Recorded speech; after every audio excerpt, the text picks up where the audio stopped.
សួស្តីបងប្អូនទាំងអស់គ្នាថ្ងៃនេះមករៀនធ្វើសម្បកភីសាជាមួយខ្ញុំអញ្ចឹងគ្រឿងផ្សំគឺខ្ញុំបានដាក់នៅដើមវីដេអូរួចហើយបងប្អូនអាចស្កប់ហើយមើលបាន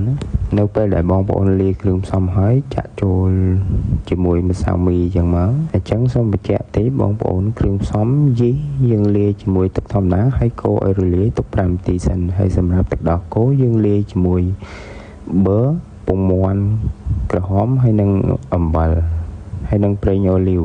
យើងកូរឲ្យសព្វរលាយអំបិលអស់មកចាំយើងចាក់ចូលជាមួយនឹងម្សៅមីរួចចាក់ជីដែលលាយជាមួយទឹកកូរឲ្យរលាយមុននឹង5នាទីហ្នឹងចាក់ចូលម្សៅមីដែរមកហើយច្របល់ចូលគ្នាឲ្យសព្វរហូតដល់ម្សៅលែងជាប់ដៃបងប្អូនអញ្ចឹងនៅពេលដែលម្សៅលែងជាប់ដៃហើយបងប្អូនអាចដកចេញពីចានដែកមកហើយសម្អាតតុឲ្យស្អាតមកយើងយកមកសង្កត់នៅលើតុវិញម្ដងបងប្អូនយើងធ្វើបែបនេះរហូតដល់ម្សៅស្អិតល្អហើយបន្ទាប់ពីម្សៅស្អិតល្អហើយបងប្អូនអាចគ្របទុករយៈពេលប្រហែលជា5នាទីបងប្អូនដើម្បីឲ្យមេម្សៅឡើងបន្តិចមកសឹមយើងចាប់ជាដុំហើយយកមកគៀបវាឲ្យស្មើល្អអញ្ចឹងបងប្អូនចាប់ជាដុំបែបនេះហើយរោយម្សៅបន្តិចមកហើយដាក់គៀបចឹងមកគៀបឲ្យស្មើល្អបងប្អូនគៀបត្រឡប់ចុះឡប់ឡើងរហូតដល់សំប៉ែតស្មើល្អតាមទំហំដែលយើងត្រូវការបងប្អូន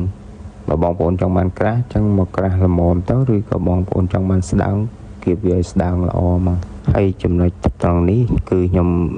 ប្រើរយៈពេលរៀងយូរតិចបងប្អូនដោយសារខានធ្វើរៀងយូរដែរដល់ពេលខានធ្វើយូរចឹងទៅគឺលុញចុះលុញឡើងគឺអត់បានស្មើល្អគឺអត់បានមូលល្អបងប្អូនចឹងត្រឡប់ចុះត្រឡប់ឡើងឡប់ចុះឡប់ឡើងរហូតដល់លុញបានស្មើល្អហើយទើបយើងយកទៅដុតរយៈពេលប្រហែលជា5នាទីទៀតចឹងនៅពេលដែលបងប្អូនគៀបហើយយកទៅដុតគឺបងប្អូនប្រើភ្លើងត្រឹម150ឬក៏200អីដុតអាចដុតត្រឹម4-5នាទីបានហើយបងប្អូនចឹងសម្រាប់វីដេអូធ្វើសម្បកភីសានេះគឺខ្ញុំមានតែប៉ុណ្្នឹងទេបងប្អូនអរគុណបងប្អូនទាំងអស់គ្នាសម្រាប់ការទស្សនាវីដេអូនេះតាំងពីដើមរហូតដល់ចប់បើចូលចិត្តវីដេអូនេះកុំភ្លេចជួយ like និង follow page ខ្ញុំអ្នកមួយផងណាបងប្អូនអរគុណសំណាងល្អទាំងអស់គ្នា